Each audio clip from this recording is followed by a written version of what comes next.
ఫిలెమోనుకు రాసిన ఈ పత్రికలో మేము ఏమి నేర్చుకోవాలని చిత్తమైనదో మాకు నేర్పించండి నాయన,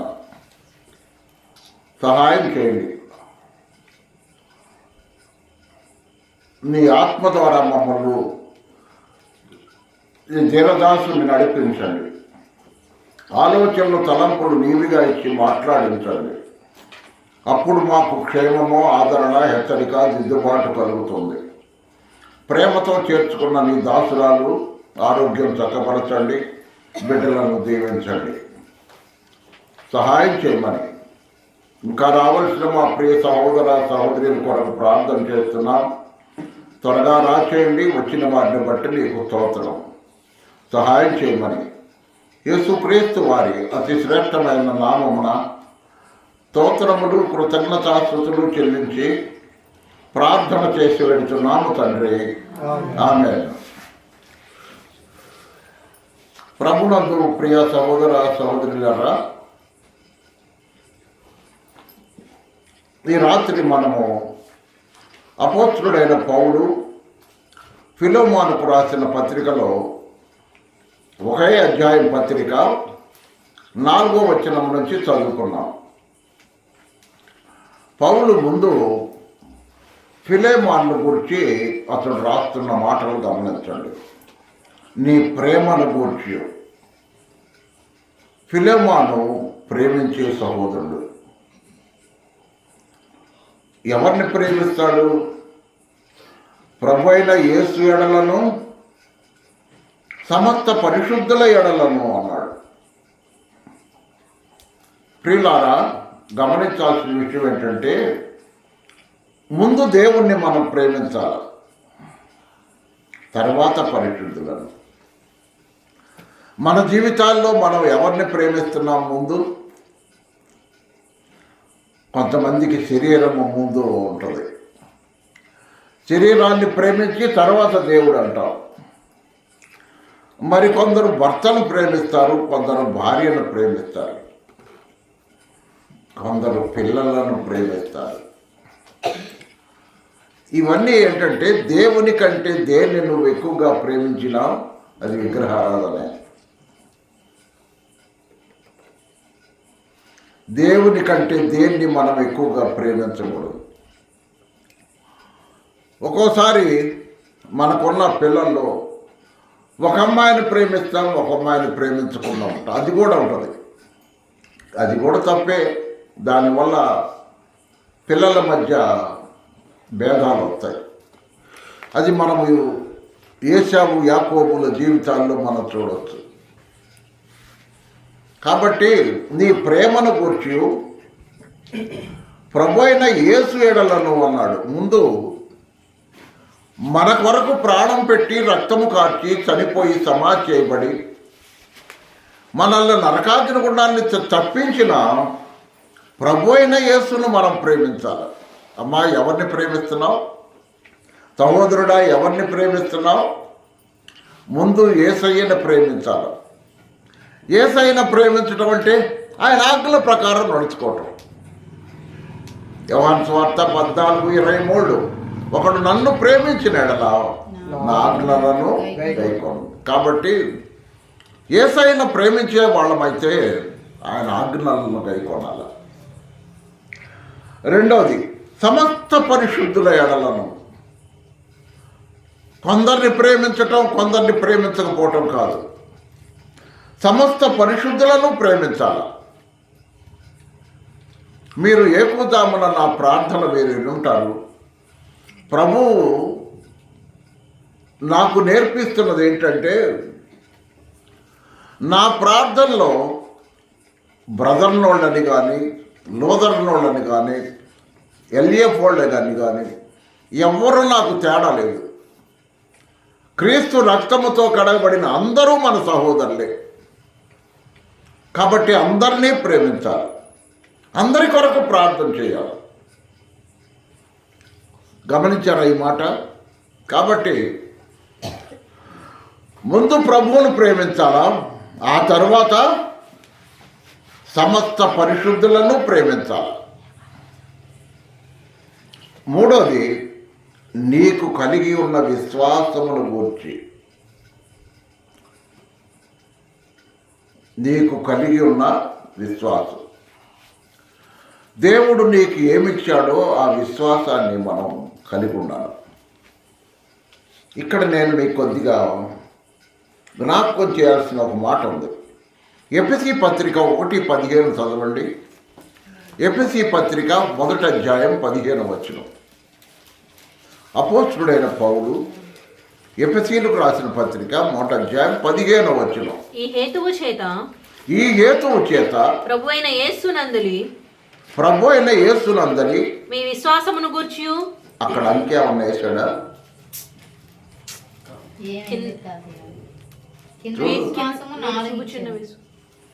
అంకేసి కింద ఫుట్ నోట్లో ఇస్తాడు చూడు.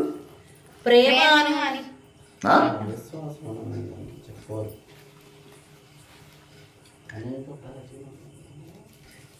అను పాట సారాంశము ప్రేమ. విశ్వాసం అనే మాటలో అర్థం ఏంటంటే ప్రేమ కూడా ఉంది. ప్రేమ కూడా ఉంది. మన ప్రేమ ముందు ప్రభువును ప్రేమించాలా, తర్వాత సహోదరులందరినీ ప్రేమించాలి. క్రీస్తు రక్తముతో కడగబడిన సహోదరులందరినీ ప్రేమించాలి. వెడలను నీకు కలిగి ఉన్న విశ్వాసమును గూర్చి అంటే అన్నాడే నీ ప్రేమను గూర్చి నేను విన్నాను. ఎవరు విన్నారట? అమ్మా, ఎవరు విన్నారు? పౌలు విన్నాడట. ఫిలెమోను యొక్క ప్రేమను గూర్చి పౌలు విన్నాడట. విని నా ప్రార్థనల యందు నీ నిమిత్తము విజ్ఞాపనము చేయొచ్చు. కాబట్టి ముందు ప్రభువును ప్రేమిస్తూ పరిశుద్ధులను ప్రేమించే వాళ్ళ కొరకు మనం ప్రార్థన చేయాలి. ఎందుకంటే ఆ విధంగా నేను కూడా ఉండాలని, లేక ఆ విధంగా నువ్వు కూడా ఉండాలని, ఆ విధంగా మనం ఉండాలని పౌలు తన ప్రార్థనలలో విజ్ఞాపనం చేస్తున్నాడు. అందువల్లనే ఏకుందామలో నా ప్రార్థనలో మీరు వినుంటారు. నా ప్రార్థన విధానం అదే ప్రభువు నడిపిస్తున్నది. ఏంటంటే పరిశుద్ధుల సంపూర్ణత, క్రీస్తు ప్రభు శరీరమైన సంఘము క్షేమాభివృద్ధి, పరిచయ ధర్మము జరిగించడం. ఇక్కడ సావాసానికి అవకాశం లేదు.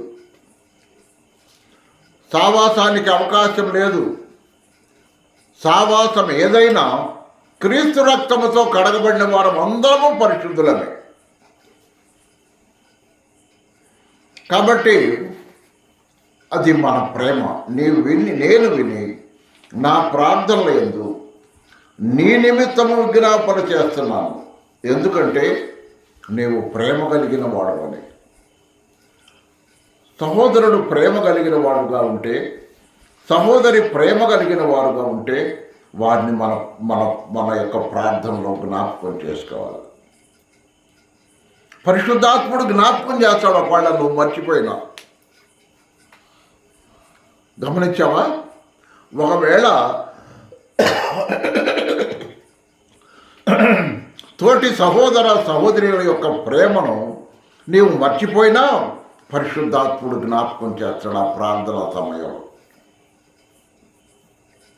నీ నిమిత్తం విజ్ఞాపన చేయొచ్చు. ఎల్లప్పుడూ నా దేవునికి కృతజ్ఞతాస్తుతులు చెల్లిస్తూ.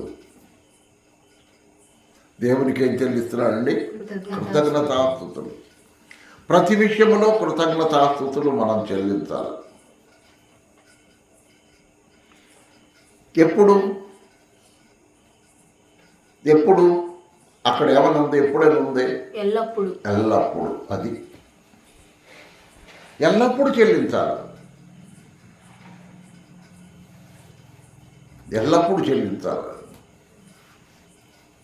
నేను బాత్రూమ్కి వెళ్ళినప్పుడు చెల్లిస్తాను, ఇంట్లో ఉన్నప్పుడు లేక మందిరంలో ఉన్నప్పుడు చెల్లిస్తాను, భోజనం చేసేటప్పుడు చెల్లిస్తాను, టాబ్లెట్స్ వేసుకునేటప్పుడు చెల్లిస్తాను. అన్ని వేళలా మనము దేవునికి కృతజ్ఞతాస్తుతులు చెల్లించబద్ధులమై ఉన్నాము.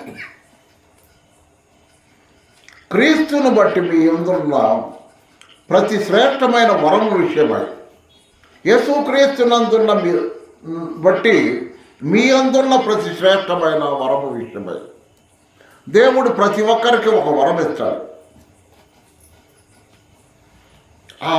ఆ వరాన్ని ఏమన్నాడంటే శ్రేష్టమైన వరం. ఏ వరమమ్మా? శ్రేష్టమైన వరం. దేవుడు ఏమిస్తాడు? శ్రేష్టమైన వరాలు ఇస్తాడు. ఈ యాకోబు పత్రిక 1వ అధ్యాయం, యాకోబు పత్రిక 1వ అధ్యాయం 17వ వచనం. శ్రేష్టమైన ప్రతి ఈవియు సంపూర్ణమైన ప్రతి వరమును పరసంబంధమైనది. అమ్మా, పరసంబంధం అంటే పరలోకం నుంచి వచ్చేది. మంచిది అనేది, శ్రేష్టమైనది, సంపూర్ణమైనది. ప్రతి ఈవి వస్తుంది, ప్రతి వరము కూడా ఎక్కడి నుంచి వస్తుంది? పరలోకం నుంచి వస్తుంది, భూమి మీద నుంచి కాదు వచ్చేది. నువ్వు చక్కగా బైబిల్ చదవగలవా? అది దేవుడు పరలోకం నుంచి నీకు ఇచ్చిన వరం. చక్కగా కీర్తనలు పాడగలవా? అది పరలోకం నుంచి దేవుడు నీకు ఇచ్చిన వరం. చక్కగా డ్రమ్ము కొట్టగలవా? అది పరలోకం నుంచి దేవుడు ఇచ్చిన వరం. అది అందరికీ లేదు, అది అందరికీ లేదు. నీకున్న వరాన్ని అలక్ష్యం చేయొద్దు. రవి కొడతాడనుకో, కొట్టకపోతే అలక్ష్యం చేసినట్టే. అతనికున్న వరం అది దేవుడు ఇచ్చాడు, దాన్ని అలక్ష్యం చేయకూడదు. రాత్రి ఒక అబ్బాయి డోలకు తీసుకొని కొట్టాడు. చూసారా? విన్నారా? చూసారా మీరు? దేవులాడుకొని ముందుకు పోయి ఒక పిల్లోడు కొడుతుంటే ఆ పిల్లోడి దగ్గర నుంచి తీసుకొని తాను కొట్టాడు. ఎవరో తెలుసా? మన ఆటో శాస్త్రి కొడుకు. ఆటో శాస్త్రి అని అంటారా, లేకపోతే టెంట్లు శాస్త్రి కొడుకు అంటారా? ఏదో ఒకటి, మొత్తానికి శాస్త్రి కొడుకు. ఎందుకు? తనకు ఒక వరం ఉంది. డ్రమ్ము కొట్టే వరం ఉంది, డోలం కొట్టే వరం ఉంది. దాన్ని అలక్ష్యం చేయాలి ఆ అబ్బాయి. కాబట్టి సహోదరులారా, మనకు దేవుడిచ్చిన వరాన్ని అలక్ష్యం చేయకూడదు. అవకాశం దొరికితే మనం దాన్ని సద్వినియోగం చేయాలి. ఎందుకని ఏమన్నాడు? ఇప్పుడు మనం చదువుకున్న దాంట్లో శ్రేష్టమైన ప్రతి ఈవియు సంపూర్ణమైన ప్రతి వరమును పరసంబంధమైనది, జ్యోతిర్మయుడకు తండ్రి యొద్ద నుండి వచ్చును. ఆయన యందు ఏ చంచలత్వమైనను గమనాగమనముల వల్ల కలుగు ఏ ఛాయ అయినో లేదు. అందరికి ఇస్తాడు. కొట్టాలనే మనస్సు ఉండాలే కానీ నీకు ఇస్తాడు. ముందు నీకు మనస్సు ఉండాలి, కొట్టాలనే మనస్సు ఉండాలి. నేను కొట్టేది ఏందిలే అనుకున్నాం అనుకో, రాదు. కొంతకాలం కొట్టడం కూడా మర్చిపోతాం. కొట్టాలని మనస్సు నీకు ఉండాలి. నేను చెప్పాను కదా ఒక్కోసారి మీకు, విజయవాడ పోలీస్ క్వార్టర్స్లో మన బ్యాప్టిస్ట్ చర్చ్ ఉంది. అక్కడ వాక్యం చెప్పడానికి నన్ను, ఇమ్మానుయేల్ గారిని, రామ్మోహన్ రావును పిలిచారు. వెళ్ళారు. అక్కడ సంఘ పెద్ద ఎవరంటే డిఎస్పి గారు. పోలీస్ క్వార్టర్స్ సంఘ పెద్ద ఎవరు? ఆ సంఘంలో డిఎస్పి గారు. పాటలు పాడటానికి మొదలు పెట్టేసరికి పలక తగిలించుకొని పోయి డయాస్ మీద నుంచొని పలక కొడుతున్నాడమ్మా. ఎవరైనా డిఎస్పి.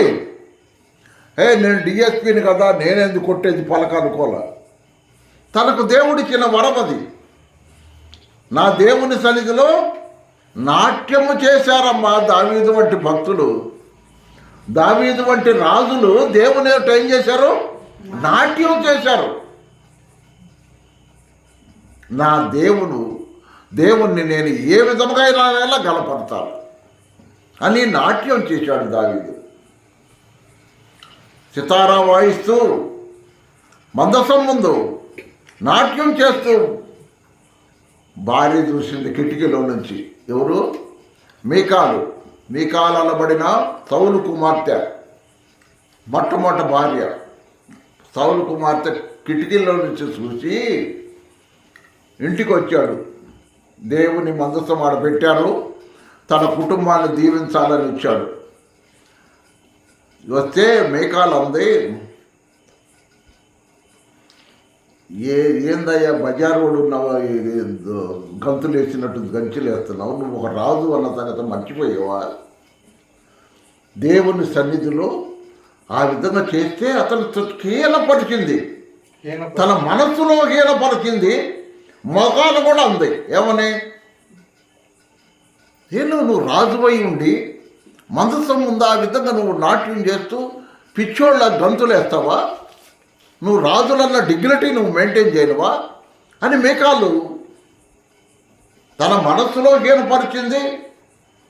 ముఖాన్ని పట్టుకొని అడిగింది దావీదును. దావీదు ఏమన్నాడు తెలుసా? నీ దృష్టిలో ఒకవేళ ఉంటే ఉండొచ్చేమో, కానీ నా దృష్టిలో, దేవుని దృష్టిలో నేను నాట్యం కాదు, ఇంకా పిచ్చివాళ్ళలాగా ఎగిరినా కూడా నాకు సంతోషమే.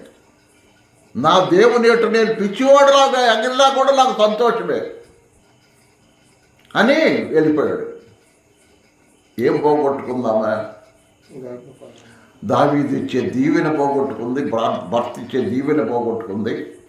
తన జీవితకాలం అంతా గొడ్రాలుగా ఉండిపోయింది. తన జీవితకాలం అంతా ఎలా ఉంది? గొడ్రాలుగా, పిల్లలు లేకుండా ఉంది. కారణం, దేవుని ఎదుట తన భర్తను ఘనపరచవలసిన భార్య హీనపరిచింది. సహోదరులారా, దేవుని ముందు మనం ఎంత తగ్గించుకున్నా మనం రుణాస్తులమే. దావీదు ఏమన్నా సరే అనుకున్నాడు, వెళ్ళిపోయాడు. అంతే. అనుకుందలే అని చెప్పి ఆమెను క్షమించి వెళ్ళిపోయాడు. ఇదే సందర్భంలో జరిగింది. ఏంటది చెప్పండి? మోషేను అక్క అన్న హీనపరిచారు. అక్క అన్న హీనంగా మాట్లాడారు. మా తమ్ముడే కదా అన్నట్టుగా దేవుని యొక్క సాత్వికుడైన మోషేను వాళ్ళు హీనపరిచి మాట్లాడారు. మాట్లాడితే మోషే ఏమనల వాళ్ళే. మోషే ఒక్క మాట కూడా అనలా. అందుకని దేవుడు ఏమన్నాడు? నా సేవకుడైన మోషే భూమి మీద మిక్కిలి సాత్వికుడు, అతనని మీరు అంటానికి మీకు ఎంత ధైర్యం అన్నాడు దేవుడు. నా సేవకుడిని గురించి అంటానికి మీకు ఎంత ధైర్యం అన్నాడు దేవుడు. దేవుడు కూడా కోపంతో వెళ్ళిపోయాడు. అప్పుడు అదే సందర్భం, దావీదన్న మెదలకుండా వెళ్ళాడు, కానీ దేవుడు కోపంతో వెళ్ళిపోయాడు. వెళ్ళిపోతే ఏమైంది? మిరియాము అరికాలు నుంచి నడినెత్తి వరకు భయంకరమైన కుష్టివ్యాధితో మొత్తబడింది. సంఖ్యాకాండం 12వ అధ్యాయం. దేవుడు ఏమల్లా చెప్పించలా, కోపంతో వెళ్ళిపోయాడు దేవుడు. అంతే. అరికాల నుంచి నడినెత్తి వరకు మిరియాము కుష్టి వ్యాధితో మొత్తబడింది. అబ్బా, పాలెంలో నుంచి బయటికి తీసుకెళ్ళారు. పాలెము బయట ఒక డేరా వేశారు, అక్కడ పెట్టే రావని. అది అనుభవించవలసిన దినాలన్నీ అనుభవించిన తర్వాత అప్పుడు మళ్ళీ బయలుదేరాడు. అది దేవుని కృప. కొంతకాలం శిక్షించాడు. ఎందుకో తెలుసా? మిరియాము ప్రవక్త్రే, మామూలు కాదు. ఒక ప్రవక్త్రే ఉండి తోటి ప్రవక్తను ఆమె దూషించిందంటే, లేకపోతే తోలనాడి మాట్లాడిందంటే, తమ్ముడు అనుకోబాక, అమ్మా తమ్ముడు అనుకోబాక, అన్న అనుకోబాక, సేవకుడే, ఆయన సేవకుడు వాడు. అది గుర్తుపెట్టుకో. ఆ విధముగా జరిగినాయి. కాబట్టి క్రీస్తును బట్టి మీ యందున్న ప్రతి శ్రేష్టమైన వరం విషయమై నీవు అనుభవపూర్వకముగా ఎరుగుట వలన ఏం చేయాలా? అనుభవం. అనుభవం ఉందా నీకు? ఏమా? అనుభవం ఉండాలి. అనుభవం అనేది చాలా అవసరం. తిమోతికి రాసిన మొదటి పత్రిక 2వ అధ్యాయం. తిమోతికి రాసిన మొదటి పత్రిక 2వ అధ్యాయం 4వ వచనం. పౌలు మనుషులందరూ రక్షణ పొంది సత్యమును గూర్చిన అనుభవ జ్ఞానము గలవారై ఉండవలెనని. అది సత్యమును గూర్చిన అనుభవం. కాబట్టి వాక్యం ఏం చెప్తుందో అది మనం ఎరుగుండాలి. లేకపోతే చిక్కుల్లో పడతాం. ఎందుకంటే సాతానుడికి వాక్యం తెలుసా లేదా? ఆది కాండం నుంచి ప్రకటన గ్రంథం చివరి వరకు అడిగి తెలుసు. మనకు కూడా తెలిసి ఉండాలా. మనకు కూడా తెలిసి ఉండాలి. తెలియకపోతే చిక్కుల్లో పడతాం. కాబట్టి రాత్రి దేవుని వాక్యం వింటున్న ప్రియ సహోదరుడా, సహోదరి, దేవుడు నీతో, నాతో, మనందరితో మాట్లాడుతూ ఉండగా మనము అనుభవపూర్వకంగా ఎరగాల. భక్తి అనేది అనుభవంతో తెలుసుకోవాలి. గమనించావా? భక్తి అనేది ఎలా తెలుసుకోవా? అనుభవం.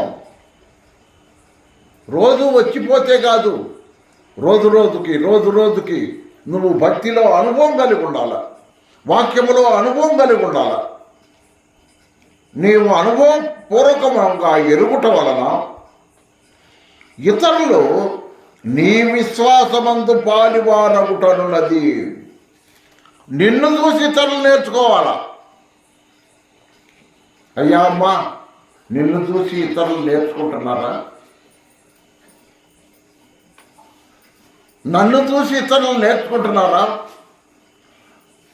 రాత్రి నేను నిజానికి 15 నిమిషాలు చెబుదాంలే సాక్ష్యం అనుకున్నా. కానీ కొద్దిగా టైం పట్టింది కదా. అరగంట దాకా పోయినట్టుంది కదా. అరగంట దాకా పోయింది. ఏంద్ర అరగంట దాకా చెప్పినట్టు ఉండాలి నేను అనుకున్నా. తర్వాత చూస్తే 9:30 అయింది. కానీ దాని రిజల్ట్ తెలుస్తుందా? ఎందుకు తెలుసు? ఒక ఆత్మ రక్షించబడింది. ఒక ఆత్మ రక్షించబడింది. అది ఇందాక షడ్రక్ గారితో మాట్లాడా. బ్రదరు ఒకసారి ఆయన రమ్మంటే పుట్టినరోజు కదా అన్నట్టుగా రాలా. కానీ తర్వాత వచ్చి పొద్దున పాలరాదు అన్నాడు, తాతయ్య మనము దేనిని నిర్లక్ష్యం చేస్తున్నామో దానివల్ల దేవుడు తన కార్యాన్ని జరిగించాడు చూసావా రాత్రి అన్నాడు. ఏదో విధంగా దేవుని వాక్యం ప్రకటించబడాలి తాతయ్య అని అన్నాడు పాలరాజు. నిజమేనయ్యా, కానీ నా ఉద్దేశం ఏంటంటే దేవుని పిల్లలను శరీరము వైపు కాకుండా ఆత్మ సంబంధమైన వాటి వైపు మళ్లించాలని నా ఉద్దేశం. పుట్టినరోజు అనేది ఆత్మ సంబంధమైనది కాదు, శరీర సంబంధమైనది. అందువల్ల నేను జనవరి 2వ తారీఖు జరుపుకుంటానంత కారణం అది. కాబట్టి సహోదరులారా గమనించాలి. ఏది ఏమైనా రాత్రి కూడికలో ఆమె తీర్మానాన్ని ఎవరన్నా ఉన్నారు దగ్గర ఉండేవాళ్ళు. అదిగో అమ్మాయి ఉంది, అదిగో మల్లీశ్వరు ఉంది, ఇంకా కొంతమంది ఏరమ్మ వీళ్ళందరూ ఉన్నట్టున్నారు, నిలబడ్డారు. అందరూ నిలబడ్డారు. ఏడ్చి తీర్మానం చేసింది. ఏడ్చి తీర్మానం చేసినాము. అన్నయ్య నీ సాక్ష్యం విని నేను తట్టుకోలేకపోయాను. నేను ఎంత పాపినో, మరి నువ్వు అంత ఉద్యోగాన్ని చేస్తూ కూడా వచ్చావంటే నేను ఎంత పాపినై ఉన్నానో, నా పరిస్థితి ఏందనేది నాకు అర్థమైంది అని చెప్పి ప్రభువా నేను పాపినని ఒప్పుకుంది. కన్నీళ్లు విడుస్తూ పాపినని ఒప్పుకుంది. పాప క్షమాపణ పొందింది. నేను కాదులే చేతను తీర్మానం చేపిద్దామని చార్లీ కోసం చూశాను. పార్వది ఇద్దరు లేరు. ఇక నేనే తప్పనిసరి కూర్చొని ఆమె చేత తీర్మానం చేయించాను. సరే, నా సాక్ష్యం నేను నమ్ముకున్నాను కాబట్టి నేనే నీకు ఆ తీర్మానం చేపిస్తాను. తీర్మానం చేపించి ఆమె కొరకు ప్రార్థన చేశాను. అయిపోయిందాక అమ్మాయి వాళ్ళందరూ ఉన్నారు. మల్లీశ్వరి కానీ ఈరమ్మ కానీ వీళ్ళందరూ కూడా ఉన్నారు. కొమ్మలపాటి పేరమ్మ గమనించారా? ఎవరిని ఏ సమయంలో ప్రభు రక్షిస్తాడో మనకి తెలియదు. మరి నేను మొదట మేము అనుకున్నాం, తాతయ్య కొద్దిసేపు సాక్ష్యం చెప్పు, తర్వాత బ్రదరు వర్ణ మనస్సు వాక్యం చెప్తాడని. సరేలే అన్న. కానీ అది కొద్దిగా ఎక్స్టెండ్ అయినట్టుందో నాకు చెప్పాల్సి వచ్చింది వివరంగా. కానీ వివరంగా చెప్పినందువల్ల ఒక ఆత్మ రక్షించబడింది. దేవునికి స్తోత్రం. మారు మనస్సు పొందు ఒక్క పాపి విషయంలో పరలోకములో సంతోషం కలుగును, దేవదూతల ఎదుట సంతోషం కలుగును. కాబట్టి ఈ రాత్రి దేవుని వాక్యం ఎట్టున్న ప్రియ సహోదరుడా సహోదరి, ఇతరులు నీ విశ్వాసమందు పాలువారగుటన్నది కారి కావాలని వేడుకుంటున్నాను. అంటే నా విశ్వాసాన్ని ఎప్పుడైతే ప్రకటిస్తున్నానో వాళ్ళు ఇతరులు కూడా దాంట్లో పాలువారయ్యారు. అది జరిగింది రాత్రి. నా విశ్వాసాన్ని నేను ప్రకటిస్తున్నాను, ఆమె ఆకర్షించబడింది. పాపం ఒప్పుకుంది, పాపిని ప్రభువాని కన్నీళ్లతో ఒప్పుకుంది, పాప క్షమాపణ పొందింది. సహోదరులారా చెప్పాను, అమ్మా నువ్వు రక్షించబడ్డావు, ప్రభువు నీ పాపాలు క్షమించాడు, పరలోకానికి వారసురాలవయ్యావు. మరి క్రమకూడికలు జరుగుతున్నాయి, విజ్ఞాపన జరుగుతుంది, ఆరాధన జరుగుతుంది. నువ్వు ఇక్కడ రమ్మని నేను అడుగుతున్నాను. నేను ఇక్కడ రాకుండా ఎక్కడ పోతాను అన్నయ్య అంది. కాబట్టి ఆ విధముగా తీర్మానం చేసుకొని తప్పక నేను వస్తానుంది. తీర్మానం చేసుకొని ఏడుస్తూ లేచి వెళ్ళిపోయింది.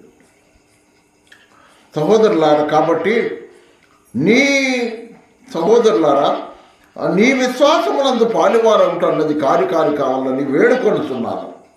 సహోదరుడా, పరిశుద్ధుల హృదయములు నీ మూలముగా విశ్రాంతి పొందినందున నీ ప్రేమను బట్టి నాకు విశేషమైన ఆనందం కలిగాను. పరిశుద్ధుల హృదయాలు నీ మూలముగా విశ్రాంతి పొందాలి. పరిశుద్ధులను చేర్చుకునే ఇల్లు ఫిలెమోను ఇల్లు. పరిశుద్ధుల హృదయాలకు విశ్రాంతి కలుగజేసే ఇల్లు ఫిలెమోను ఇల్లు. అందుకని రాత్రి మీ బాబాయి పేరు మార్చేశాం. గుర్తుందా? ఏంది? ఇక వెంకట్రావు అనొద్దు, ఫిలెమోన్. కాబట్టి సహోదరుడా, పరిశుద్ధుల హృదయాలు నీ మూలముగా విశ్రాంతి పొందినందున నీ ప్రేమను బట్టి నాకు విశేషమైన ఆనందము ఆదరణ కలిగింది. ఈ రాత్రి ఈ మాటలు మన హృదయాల్లో ఉంచుకుందాం. ఎందుకంటే మన ప్రేమ, మనము పరిశుద్ధులను చేర్చుకునే విధానం, మనం చూపించే ప్రేమను బట్టి అనేకుల హృదయాలకు విశ్రాంతి కలగాలి. అనేకులు ప్రభువైన యేసునందు విశ్వాసం ఉంచాలి. అప్పుడు మనకెంతో సంతోషం. దైవజనుడైన పౌలు ఆ విధంగా సంతోషించాడు. ఏమని? నీ మూలముగా అనేకులైన పరిశుద్ధులు హృదయాలు విశ్రాంతి పొందని. ఇప్పుడు ఇదివరకు ఎక్కడ పెట్టాలో సేవకు వస్తే అనుకున్నాం. ఇప్పుడు ఆ భయం లేదు. ఎందుకు? వాడు ఇల్లు ఉంది కాబట్టి. ఇదివరకు ఎక్కడ పెట్టాలా? సేవకులు వస్తే కృపారావు వాళ్ళలో పెట్టాలా, చిన్ని వాళ్ళలో పెట్టాలా, ఎక్కడ పెట్టాలా అవకాశం లేక చాలా బాధపడేవాళ్ళం ఇదివరకు. కానీ దేవుని మహాకృపను బట్టి దేవుడు తన దాసుల ద్వారా ఒక గృహం ఏర్పాటు చేసి పరిశుద్ధుల హృదయాలకు విశ్రాంతి కలుగజేసే గృహంగా వాడుకోవటానికి సిద్ధపరిచి ఆ పని అయిపోయిందయ్యా, ఇక నువ్వు రా అన్నాడు. ఆ పని అయిపోయింది, నువ్వు చేయాల్సిన పని అదే. మందిరం కట్టడం కాదు, ముందు పరిశుద్ధుల హృదయాలకు విశ్రాంతి కలుగు చేసే సంఘంగా ఉండాలి, కలుగు చేసే ఇల్లుగా ఉండాలి. ఆ విధంగా పిలుచుకున్నాడు. దేవుని స్తోత్రం. కుటుంబం కొరకు ప్రార్థన చేయండి. ప్రార్థన చేసుకుందాం. మమ్మల్ని ఎంతో మిక్కిలిగా ప్రేమించిన మా ప్రియ పరలోకపు తండ్రి, నీ వాక్యము ద్వారా ఎన్నో రకాలుగా మాతో మాట్లాడావు. మేము శరీర సంబంధమైన కార్యాలని వాటిని కొంచెం నిర్లక్ష్యం చేసింది వాస్తవమే. కానీ ఎందుకంటే నీ పిల్లల్ని ఆత్మీయంగా నడిపించాలని ఆ విధంగా చేశావు. కానీ రాత్రి నాకు ఇష్టం లేకపోయినా నీ పిల్లలు ప్రేమతో ఆ కార్యం జరిగించారు. ఖర్చుబడి ప్రేమతో చేశారు, భారముతో చేశారు. ఒక్క ఆత్మ రక్షించబడింది. ₹1,00,000 సేవలో లేక మీటింగుల్లో వాడి నాకు కొన్నిసార్లు ఒక ఆత్మ కూడా దొరకదు. కానీ రాత్రి నీ పిల్లలు ఎవరెవరైతే తమ హస్తములు తాపి రాత్రి పరిచర్య కొరకు వారు తమ హస్తములు తాపి మరి వాళ్ళు సహకరించారో వారందరికీ ఆత్మ రక్షింపబడిన ఆత్మ ఫలితాన్ని నీవు ఇచ్చేవాడు. ఒక్క మారు మనసు పొందే పాపి మీటింగ్స్లో ఒక్క మారు మనసు పొందే పాపి కొరకైనా పెడుతున్నాం మేము. కానీ ఒక చిన్న ఒక్కరోజు కూడిక వల్ల ఒక ఆత్మ రక్షించబడటానికి కారణమైంది. ఆమెను నీలో స్థిరపరిచి బలపరుచున్నాయన. దుష్టుని తంత్రము నుంచి కాపాడండి. భర్త లేడు, బిడ్డలు లేరు, తన పాపాన్ని తాను ఏడుస్తూ ఒప్పుకుంది. ఆ బిడ్డను నీవే స్థిరపరిచి బలపరిచి సంఘములో చేర్చి మనస్సాక్షి మేలుకొని ఆత్మీయ అనుభవం కలిగినప్పుడు ఆమె బాప్తీసం తీసుకుని నిన్ను ఆరాధించేదిగా చేయమని ప్రేమతో ఈ రాత్రి చేసుకున్న మా సహోదరి ఆరోగ్యం చక్కబరచండి హేమలత కొరకు. అలాగే నాయన ఇస్సాకు అతని భార్య కొరకు, బిడ్డల కొరకు, విజయేంద్రరావు అమ్మాయి రజనీ వారి బిడ్డల కొరకు, రవి కొరకు నువ్వు ప్రార్థన చేస్తున్నావు. ఆత్మీయంగా బలపరచండి. ఆ ప్రభా నమ్ముకున్నామంటే ఎక్కడున్నామో అక్కడ కాదు. నమ్ముకున్నవాడు ఆత్మీయంగా బలపడాలా, విశ్వాసములో స్థిరపడాలా, నీ కొరకు బలమైన సాక్షిగా వాడబడాలా, నువ్వు వస్తున్నామని శుభప్రదమైన నిరీక్షణ కలిగి ఉండాలా, ఒకరినొకరు ప్రేమ కలిగి ఉండాలి.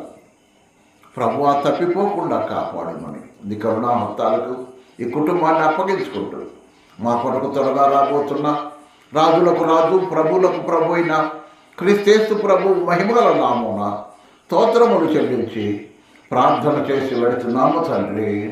ఆమేన్. అందరికీ వందనాలు. అందరికీ వందనాలు.